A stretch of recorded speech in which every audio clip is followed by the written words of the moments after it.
श्रीमन्महागणाधिपतये नमः। श्री सीतारामचन्द्राभ्यां नमः। श्री राधाकृष्णाभ्यां नमः। आपदामपहर्तारं दातारं सर्वसम्पदां लोकाभिरामं श्रीरामं भूयो भूयो नमाम्यहम्। भर्जनं भवबीजानामर्जनं सुखसम्पदां तर्जनं यमदूतानां श्रीराम रामेति गर्जनम्। तद्विष्णोः परमं पदं सदा पश्यन्ति सूरयः दिविव चक्षुराततं। प्रह्लादनारद पराशर पुण्डरीक व्यासाम्बरीश सुखशौनक भीष्मदाल्भ्यान् रुक्माङ्गदार्जुन वसिष्ठ विभीषणादीन् पुण्यानिमान् परमभागवतान् नमामि। भक्तिं मुहुः प्रवहतां त्वयि मे प्रसङ्गो भूयादनन्तमहताममलाशयानां येनाञ्जसोल्बणमुरव्यसनं भवाब्धिं नेष्ये भवद्गुणकथामृतपानमत्तः। बोले श्रीमद्भागवत महापुराण की जय। श्री राधा कृष्ण भगवान की जय। श्री सीतारामचंद्र भगवान की जय। श्री व्यास जी भगवान की जय।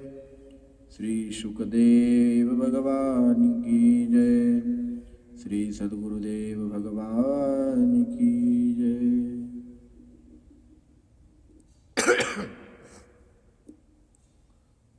पूर्वात् पूर्व अखिल हेय प्रत्यनीक अकारण करुणावरुणालय भक्तवांछा कल्पतरु दीनबंधु दया सिंधु और परमपिता परमात्मा परमेश्वर के श्री चरणों में कोटिशा प्रणाम। नित्य निरंतर जिनका सानिध्य हम सभी को प्राप्त होता है, श्री श्री सद्गुरुदेव भगवान को प्रणाम। यहाँ उपस्थित हम सभी को नित्य नूतन नवीन ज्ञान प्रदान करने वाले गुरु जी को प्रणाम। साथ ही साथ समक्ष विराजमान आप सभी धर्म शिक्षुओं के हृदयस्थ उन परम पिता परमात्मा को नमन। आइए हम सभी भीष्म स्तुति पर जो हम चर्चा प्रारंभ किए थे, प्रथम श्लोक पर चर्चा किए थे, आगे की चर्चा में, आगे की कथा में हम सभी प्रवेश करेंगे। उससे पूर्व आइए भगवान नाम संकीर्तन करते हुए अपने मन और वाणी को भगवान के चरणों में लगाते हैं। श्रीमन्नारायण नारायण नारायण श्रीमन्नारायण नारायण भजमन्नारायण नारायण नारायण भजमन्नारायण श्रीमन्नारायण नारायण नारायण श्रीमन्नारायण नारायण नारायण भजमन्नारायण नारायण नारायण भजमन्नारायण नारायण नारायण। शिव सनकादिक अरु ब्रह्मादिक शिव सनकादिक अरु ब्रह्मादिक सुमिर सुमिर भय पारायण सुमिर सुमिर भय पारायण श्रीमन्नारायण नारायण नारायण श्रीमन्नारायण नारायण भजमन्नारायण नारायण नारायण नारायण। लक्ष्मी नारायण भगवान की जय।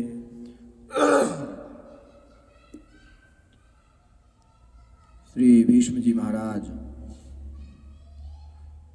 शरशैया पर लेटे हुए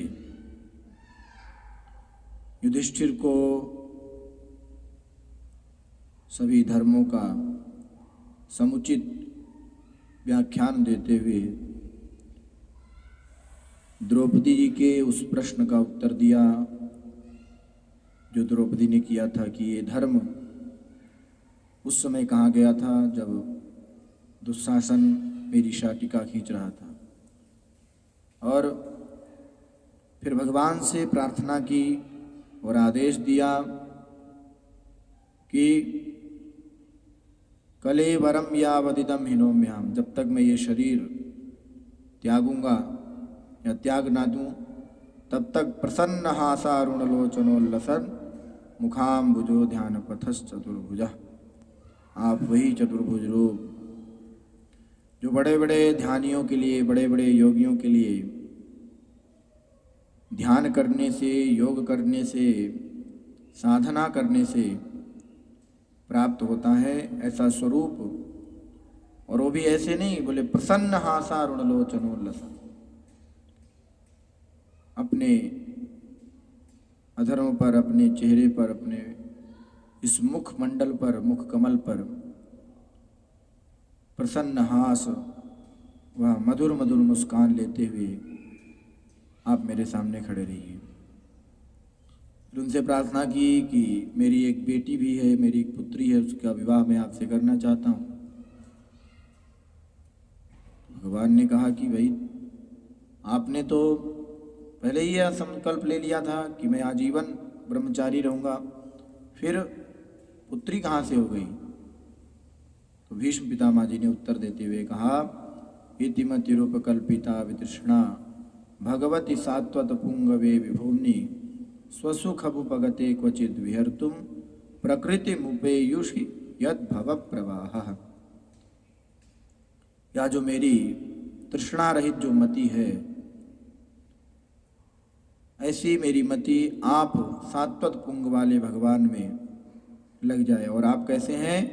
तो उन्होंने कहा स्वसुखम उपगते क्वचिद विहर्तुम, अपने स्वरूप को आनंद प्रदान करने के लिए तथा इस संसार का या जो संसार की जो माया है वह चलती रहे, संसार चलता रहे, संसार में रहने वाले जो लोग हैं वह आते जाते हैं, वह क्रम बना रहे, इसलिए आप क्वचित विहर्तुम प्रकृतिम उपेयुषि, कभी कभी विहार करने के लिए आप स्वयं भी शरीर धारण कर लेते हैं। ऐसे आप में मेरी गति हो जाए, मेरी मति आप में लग जाए। और ऐसा कह पाना सरल है, परंतु कर पाना बहुत कठिन है। भीष्म पितामह जी ही ऐसे हैं उस समय पर जिन्होंने भगवान को ये आदेश दिया कि मेरी जो मति है वह आप में लग जाए। भगवान से ये प्रार्थना की कि ये जो मेरी मति है वो लग जाए। किसमें? बोले आपके चरणों में लग जाए। हम लोग बोलते रहते हैं कि जो मेरी मति है, मेरी बुद्धि है, मेरा मन है, आप में लग जाए, परंतु कभी हम अपने मन से या नहीं सोचते, या हम यह प्रयास नहीं करते कि हम भगवान के चरणों की उपासना करते हुए उसमें लगे। तो यह जो मति का जो विवाह करने के लिए, जो अपनी मति रूपी बेटी का विवाह करने के लिए भीष्म पितामह जी ने कहा, उसके लिए उन्होंने सबसे पहले क्या देखा? बोले उत्तम कुल भगवान का है। फिर दूसरा उन्होंने कहा कि कोई यदि अपनी पुत्री का विवाह देखने के लिए जाता है तो कुल देखता है और दूसरी बात देखता है कि जो वर हम देखने जा रहे हैं वहाँ सुंदर है कि नहीं। तो दूसरे श्लोक में कहा त्रिभुवन कमनम तमालवरणम रविकर गौरवराम्बरम दधाने वपुरलककुलावृताननाब्जं विजय सखेरतिरस्तु मे नवद्याम्। त्रिभुवन कमनम तमाल वर्णम, एक मनुष्य ज़्यादा से ज़्यादा कितना सुंदर हो सकता है एक व्यक्ति विशेष से, परंतु भगवान कैसे हैं? त्रिभुवन कमनम, तीनों लोकों में, तीनों चाहे कोई भी लोक हो, भगवान सबसे ज़्यादा कमनीय है, सबसे ज़्यादा मनोहर है। उनका वर्ण कैसा बताया? बोले तमाल वर्णम, गहरा हरा जैसा रंग है इनका, और इन्होंने जो धारण कर रखा है वह कैसा है? बोले रविकर गौरवराम वरम दधाने, जिन्होंने पीतांबर धारण किया हुआ है वह ऐसा लगता है मानो सूर्य की जो किरणें हैं वह साक्षात भगवान ने धारण कर ली। सूर्य की किरणों की तरह वह जो पीतांबर उनका है वह चमकता हुआ भगवान ने धारण कर रखा है। और भगवान की शोभा क्या है? जब ब्रह्मा जी को मोह हुआ तो उन्होंने प्रार्थना क्या की? बर्हापीडम नटवर वपुः कर्णयोः कर्णिकारं बिभ्रद्वाषा कनककपिशं वैजयन्तीं च मालाम् रन्ध्रान् वेणोरधरसुधया पूरयन् गोपवृन्दैः वृन्दारण्यं स्वपदरमणं प्राविशद्गीतकीर्तिः। ऐसा स्वरूप है भगवान का। बर्हापीडम नटवर वपु कर्णयोः कर्णिकारम, मोर पंख धारण कर रखा है, वेणु वादन करते हुए उनका वह स्वरूप है। और यहां पर भीष्म पितामह जी कह रहे हैं वपुरल ककुला वृतान नाब्जम, जो भगवान का मुख कमल है, जो श्रेष्ठ मुख कमल है। वपु के दो अर्थ होते हैं, एक वपु अर्थात शरीर और एक वपु अर्थात श्रेष्ठ। तो ऐसा भी अर्थ ले सकते हैं कि इनके शरीर में जो वह जो मुख कमल है अथवा वह जो श्रेष्ठ मुख कमल है वह कैसा है? बोले अलक कुल, उन लटकों से, उन लटकों की समूहों से आवृत है, ढका हुआ है। और फिर उनका जो वह तमाल वर्ण रूप, जो सुंदर स्वरूप है वह और सुंदर दिख रहा है। ऐसे उन विजय सखे रतिरस्तु में नवद्या, उन परम पिता परमात्मा में कौन? बोले जो विजय के सखा हैं। सखा कैसे हैं? महाभारत का युद्ध प्रारंभ होने वाला है तो पहले तो भगवान गए प्रस्ताव लेकर के, संधि प्रस्ताव की युद्ध ना हो। फिर भगवान चले आए क्योंकि कोई माना नहीं, दुर्योधन नहीं माना। दुर्योधन गया भगवान के पास कि हो सकता है कुछ उनसे सहायता मिल जाए, द्वारकाधीश हैं। भगवान विश्राम कक्ष में लेटे हुए हैं, विश्राम कर रहे हैं। और वह इतना मदमस्त था, इतना अहंकार में चूर था, इतना अभिमान में था कि वह अभिमानी दुर्योधन जाकर के भगवान के सिर के पास बैठ गया। साथ ही साथ अर्जुन को भी यही लगा साथ में कि भगवान के पास चलना चाहिए, श्री कृष्ण के पास चलना चाहिए, द्वारिकाधीश हैं, हो सकता है हमारी कुछ मदद कर दें, सहायता कर दें। अर्जुन भी पहुंचे वहां। तो अर्जुन पहुंचे तो अर्जुन जाकर के भगवान के पैरों के पास बैठ गए। कुछ देर बाद भगवान की जब आंख खुली तो भगवान उठे और सामने बैठे हुए अर्जुन पर उनकी सीधी नजर पड़ी। तो भगवान ने पूछ लिया, अरे अर्जुन तुम कब आए? अर्जुन बोलता उससे पहले दुर्योधन ने कह दिया कि मैं पहले आया हूं। परंतु भगवान ने कहा, पहले कोई भी आया हो, परंतु मेरी नजर, मेरी दृष्टि पहले अर्जुन पर पड़ी है, मेरे लिए तो पहले अर्जुन आया है। दुर्योधन और अर्जुन की ऐसी वार्ता होती रही। फिर भगवान ने कारण पूछा कि तुम दोनों किस लिए आए हो।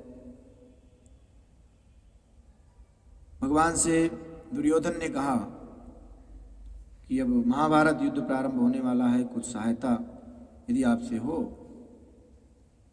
तो कर देते। भगवान ने कहा, मेरे पास दो चीजें हैं, एक तो मेरी जो सेना है उसको ले जाओ, और एक मैं दूसरा हूं, मैं अपना शरीर लेकर चलूंगा, परंतु शर्त यह रहेगी कि जिसके साथ मेरी सेना जाएगी उसके साथ मैं नहीं जाऊंगा, और जिसके साथ मैं जाऊंगा तो जाकर के मैं युद्ध नहीं करूंगा, ना ही कोई शस्त्र उठाऊंगा। तो दुर्योधन को लगा कि एक अकेला व्यक्ति है, उसको भी ले लूं, और वो भी अगर किसी काम का होता तो ले लेता। ये तो कह रहे हैं कि मैं अस्त्र भी नहीं उठाऊंगा युद्ध में, तो इनको लेकर के क्या करूं? तो उसने कहा, मुझे आप अपनी जो सेना है उसको दे दो दुर्योधन से। दुर्योधन ने ऐसा भगवान से मांगा। अब अर्जुन की बारी आई तो अर्जुन ने कहा कि भगवान मुझे और कुछ नहीं चाहिए, मुझे तो बस आप चाहिए, भले ही आप अस्त्र शस्त्र ना उठाएं, परंतु मुझे आप चाहिए। तो भगवान ने पूछा कि मैं कोई अस्त्र शस्त्र उठाऊंगा नहीं तो तुम उससे काम क्या करवाओगे? अर्जुन ने कहा, प्रभु ये जो युद्ध होने जा रहा है, ये जो रथ है, उसके सारथी आप बन जाना। यहां पर एक भाव यह भी दिया कि जब अपने रथ की, इस जीवन रथ की, इस शरीर रथ की बागडोर लगाम भगवान के हाथ में दे दी तो फिर किसी की हार नहीं होती। यह शरीर एक रथ है, यह जीवन एक रथ है, चलता जा रहा है, चलता जा रहा है, परंतु यदि इसका जो सारथी है और सारथी के हाथ में जो दी हुई लगाम है, यदि वह उसने अच्छे से नहीं पकड़ी है तो फिर इस जीवन रथ का, इस शरीर रथ का फिर दूसरी तरफ जाना, अधर्म की ओर जाना निश्चित हो जाता है। अर्जुन ने यही प्रार्थना की कि भगवान आप मेरे रथ की बागडोर संभालिए, आप मेरे सारथी बन जाइए, आप मेरी लगाम संभालिए, और आप मेरे को बस यही बताते रहना कि जो मेरा रथ जा रहा है वो किसी भी तरह से, किसी भी प्रकार से अधर्म की ओर ना जाए। और शरीर रथ के वर्णन में उपनिषदों में, श्रीमद् भागवत महापुराण में यही आया कि विज्ञान सारथिर्यस्तु मनः प्रग्रहवान नरः सोध्वनः पारमाप्नोति तद विष्णोः परमं पदम। जिसका सारथी, इस शरीर रूपी रथ का यदि सारथी विज्ञान है, विज्ञ है, जानने वाला है, सब कुछ समझने वाला है, और फिर उसने यदि मन रूपी लगाम को अपने वश में कर रखा है तो सो अध्वना सह अध्वना पारमाप्नोति। वह इस संसार के चक्कर को, जो जन्म मरण का चक्कर है, भव और उद्भव का जो चक्कर है, इसमें जो फंसा हुआ है उससे पारमाप्नोति, पार पा लेता है। और फिर कहाँ जाता है? तद विष्णोः परमं पदम, भगवान के उस परम पद को प्राप्त कर लेता है, जिसके लिए कहा गया न तद्भासयते सूर्यो न शशांको न पावकः यद् गत्वा न निवर्तन्ते तद्धाम परमं मम। भगवान ने कहा है गीता के 15वें अध्याय में, वहां पर ना तो सूर्य पहुंचता है, ना चंद्रमा पहुंचता है, ना ही तारे पहुंचते हैं, ना ही कोई अग्नि पहुंचती है, ना ही कोई अन्य प्रकाश पहुंचता है। ऐसा मेरा परम धाम है, वहां परम धाम हम सभी को प्राप्त होता है। अर्जुन ने भगवान से यही प्रार्थना की। भीष्म पितामह जी कह रहे हैं, हे ऐसे विजय के सखे, अर्थात हे अर्जुन के सखा, ऐसे आप में मेरी गति हो। और वो भी कैसी रति गति हो? उन्होंने कहा अनवद्या, अर्थात किसी भी प्रकार से रुकावट वाली गति ना हो। यदि मेरी गति आप में हो जाए, और यदि हो रही हो, तो अनवरत चले, ऐसी गति होनी चाहिए। भगवान की भक्ति के लिए दो ही साधन सबसे मुख्य बताए गए, बोले अहेतुकी और अप्रतिहत। भगवान की भक्ति में यदि कोई मांगता है तो फिर वो भक्त नहीं रह जाता। इसलिए जो अहेतुकी भक्ति होती है वही वास्तविकता में भक्ति होती है। और भक्ति कैसी होनी चाहिए? अप्रतिहता, किसी भी तरह से रुकावट वाली ना हो। यदि हमने भगवान को सब कुछ अपना मान लिया है तो फिर भगवान के लिए ही हमको सब कुछ करना है। ऐसी भगवान से भीष्म पितामह जी प्रार्थना कर रहे हैं। भीष्म पितामह जी ने कहा कि प्रभु आप मेरे सामने आए, कितनी बड़ी बात है ये। बोले मैंने युद्ध क्षेत्र में अपने तीखे तीखे बाणों से आपके कवच को भेद दिया। मम निशित शरीर विभेद्यमान त्वचि विलसत कवचेस्तु कृष्णात्। आपके कवच को, आपके जो भी आपने पहन रखा था, सब कुछ भेद दिया। सबसे पहले तो अर्जुन को इतना परेशान किया मैंने, और फिर अर्जुन को बचाने के लिए आप आकर के खड़े हो गए, क्योंकि आप अस्त्र शस्त्र नहीं उठा सकते थे, तो आप सारथी थे। आप आकर के अर्जुन के सामने खड़े हो गए, और मैंने अपने मम निशित शरीर विविद्यमान, लगातार मेरे तीखे पहने बाणों के द्वारा आपका जो कवच है वो छलनी किया जा रहा है, और आप का जो वो शरीर है वो रक्त से लथपथ हो गया पूरा। फिर भी आप सब कुछ भूल करके आप मेरे पास आ गए। तो ये भक्त और भगवान का जो है संबंध है, ये आपकी जो महिमा है वह किसी से नहीं की जा सकती। इसीलिए आप में मेरी आत्मा या जो है वह समाहित हो जाए। भीष्म पितामह जी कह रहे हैं कि युद्ध चल रहा है, मैं आपको बाणों से छलनी कर दिया मैंने, परंतु एक चीज और मैं देख रहा था। मैं जानता था कि कौरवों की हार निश्चित है। क्यों? क्योंकि हृतवती पर सैनिकायु रक्षणा, आपने पर सैनिकों की जो आयु थी, अर्थात जो पांडवों के अलावा पांडवों के जो विपक्षी थे, जो कौरव, उनकी आपने जो आयु थी अक्षणा हृतवती, सब खड़े हैं, परंतु आपने अपने आंखों के द्वारा उनकी आयु का हरण कर लिया। भीष्म पितामह जी कह रहे मैं सब कुछ जानता था, परंतु आप परमपिता परमात्मा हैं, आप सब कुछ कर सकते हैं। और मैं जानता भी था कि हार जो है वो कौरवों की होगी, परंतु मुझे इनका साथ देना पड़ा। और मैं इसलिए भी कौरवों की तरफ गया कि यदि मैं आपकी तरफ होता या पांडवों की तरफ होता, पांडवों की तरफ से लड़ाई कर लड़ता, तो मैं तो या तो आपके पीछे रहता या तो आपके साइड में, आपके बगल में रहता, तो मैं आपका दर्शन नहीं कर पाता। इसलिए मैं कौरवों की तरफ गया कि आप सामने से रहेंगे और मैं सामने से आपके मुखारविंद का दर्शन करता रहूंगा। इसलिए भी मैं कौरवों की तरफ से गया। ऐसा भीष्म पितामह जी कह रहे हैं, क्योंकि वो सब कुछ जानते थे। भीष्म पितामह जी गंगा पुत्र थे, और जो इतने नैष्ठिक ब्रह्मचारी रहा हो, यदि कोई 1 साल या 1 वर्ष भी ब्रह्मचर्य का पालन करता है तो उसकी अलग शोभा हो जाती है। जो आजीवन ब्रह्मचारी है, नैष्ठिक ब्रह्मचारी है, तो उसका क्या ही कहना। भीष्म पितामह जी कह रहे हैं कि आपने जो वो ब्रह्म विद्या जो अर्जुन को बताई, कब? जब अर्जुन भ्रमित हो गया। क्या कहा? आचार्यान मातुलान भ्रातॄन पुत्रान पौत्रान सखियों तथा ससुरान सुहृदश्चैव सेनयोरुभयोरपि। देख करके घबरा गया।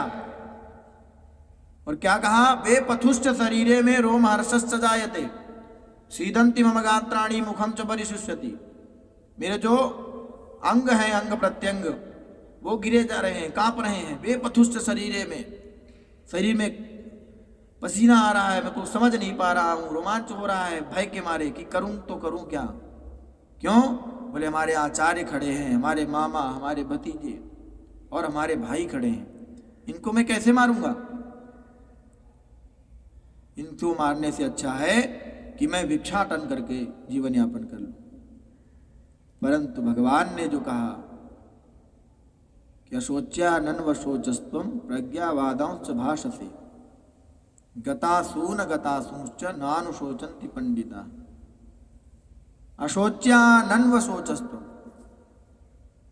हे अर्जुन, ये जो तुम प्रज्ञावादांश्च भाषसे, ये जो मूर्खों की तरह बातें कर रहे हो, ये पंडितों की वाणी नहीं है। और तुम अपने आप को पंडित मान रहे हो कि मेरे आचार्य है, मेरे माता पिता हैं, मेरे भतीजे हैं, मेरे मामा हैं सामने खड़े हुए, मैं इनको कैसे इनके सामने लड़ूंगा। ये प्रज्ञावानों की तरह तुम जो बातें कर रहे हो, उनके लिए तो ये है गतासून गतासूंश्च, जो चले गए, जो आएंगे, जो रहेंगे, उनके लिए पंडित कभी शोक नहीं करते। इसलिए पंडित मानी मत बनो, पंडित बनो। केवल पंडित की बातें करने वाले मत बनो, पंडित बनो। भगवान ने जो गीता का पूरा उपदेश सुना दिया, फिर अंत में जाकर के क्या कहा अर्जुन ने? नष्टो मोहः स्मृतिर्लब्धा। मेरा मोह जो है, जो लगा हुआ था अपने भाइयों में, भतीजों में, मामाओं में, आचार्यों में, नष्टो मोह, और फिर स्मृतिर्लब्धा, आपकी कृपा से मुझे स्मृति प्राप्त हो गई है। और अब आप जो कहेंगे करिष्ये वचनम तव, मैं आपका वचन का पालन करूंगा। भीष्म पितामह जी ने कहा, एक क्षण मुझे और याद आ रहा है। आपने प्रतिज्ञा की थी कि यदि मैंने अस्त्र या शस्त्र उठा लिया तो मैं एक बाप का बेटा नहीं, एक पिता का पुत्र नहीं। लेकिन भीष्म पितामह जी अर्थात देवव्रत ने प्रतिज्ञा की थी कि यदि मैं सामने से कृष्ण को अस्त्र या शस्त्र न उठवा दूं तो मैं भी एक बाप का बेटा नहीं, एक पिता का पुत्र नहीं। तो कह रहे हैं भीष्म पितामह जी, स्वनिगममपहाय मत्प्रतिज्ञां ऋतमधिकर्तुमवप्लुतो रथस्थः धृतरथचरणोऽभ्ययाचलद्गुर् हरिरिव हन्तुमिवं गतोत्तरीयः। कह रहे स्वनिगममपहाय, आपने अपनी प्रतिज्ञा कब तोड़ी? बोले जब मैंने अर्जुन को बिल्कुल खून से, रक्त से लथपथ कर दिया, सारे ध्वजा पताका रथों के सब काट दिए, यहां तक कि पहिए तक काट दिए रथ के अर्जुन के, तब आपसे रहा नहीं गया। और अर्जुन पीछे से चिल्ला रहा है कि भगवान आपकी प्रतिज्ञा, आपकी प्रतिज्ञा। परंतु भगवान श्री कृष्ण वहां नहीं रुके। फिर क्या किए? बोले धृत रथ चरणो भया चलत गुह हरिरिव हन्तुमिभं गतोत्तरीय। जैसे कोई सिंह किसी हाथी को मारने के लिए दौड़ता है, ऐसे ही आप सिंह जैसे अपने हाथ में रथ का चक्र लेकर के, रथ का पहिया लेकर के मेरी तरफ भागते आ रहे हैं। परंतु आपका जो उत्तरीय वस्त्र था वो गिर गया। क्यों? क्यों गिरा उत्तरीय वस्त्र? क्योंकि जो पृथ्वी है अर्थात भगवान की जो पत्नी है वो भी कह रही थी कि प्रतिज्ञा कहाँ गई तुम्हारी? यदि आप प्रतिज्ञा तोड़ने लगेंगे तो ये जो चराचर में सब कुछ व्याप्त है उसका क्या होगा? तो भगवान का जो उत्तरीय वस्त्र गिरा वो माता पृथ्वी को समझाने के लिए गिरा कि मैं अपने भक्तों के लिए कुछ भी कर सकता हूं। मेरा भक्त यदि ऐसी दशा में है, ऐसी दयनीय दशा में है, तो मैं कुछ भी कर सकता हूं। और भगवान के लिए तो ऐसा आया है कि भगवान के अंग पर भगवान का जो वपु है वो तो दिव्य है ही, परंतु भगवान के जो वपु पर अन्य चीजें जो धारण किए हुए हैं वो सभी सजीव हैं। चाहे कोई पीताम्बर है, वो चाहे मोर मुकुट है, चाहे वेणु है, कुछ भी है, वो सब दिव्य स्वरूप में है। तो आप मुझ जैसे हाथी को मारने के लिए सिंह जैसे बन करके अपने हाथ में रथ का पहिया लेकर के मेरी तरफ भागते हुए आ रहे हैं। और कैसे आ रहे हैं? इतनी तेजी से आ रहे हैं। तब भीष्म पितामह ने क्या किया? अपना जो धनुष ले रखा था उसको भगवान के चरणों में रख दिया और भगवान से कहा कि भगवान, मेरी प्रतिज्ञा तो पूरी हो गई, परंतु आपका हृदय देखिए, स्वनिगमम अपहाय मत प्रतिज्ञाम ऋतम कर तुम। आपने अपनी प्रतिज्ञा को छोड़ करके मेरी प्रतिज्ञा को सच करने के लिए ऐसा रूप धारण किया। तो संतों ने यहां भाव दिया। कैसा भाव दिया? बोले कि तो भगवान ने तो कहा था कि मैं यदि अस्त्र शस्त्र उठा लूंगा तो मैं एक बाप का बेटा नहीं हूं, तो क्या यह सच है? तो कहा जरूर सच है।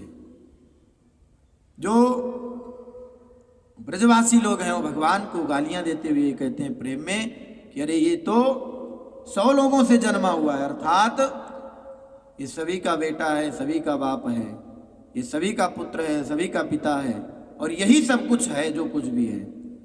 भगवान ने वहां भीष्म पितामह से कहा कि मुझे तो कोई नंद नंदन कहता है, कोई वसुदेव नंदन कहता है, कोई वासुदेव कहता है, तो कोई नंदात्मज कहता है। मैं तो सभी का बेटा हूं, सभी का पुत्र हूं, सभी का पिता मैं ही हूं।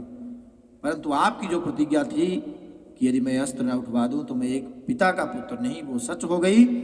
ऐसा स्वरूप याद करते हुए भीष्म पितामह जी आह्लादित हो रहे हैं।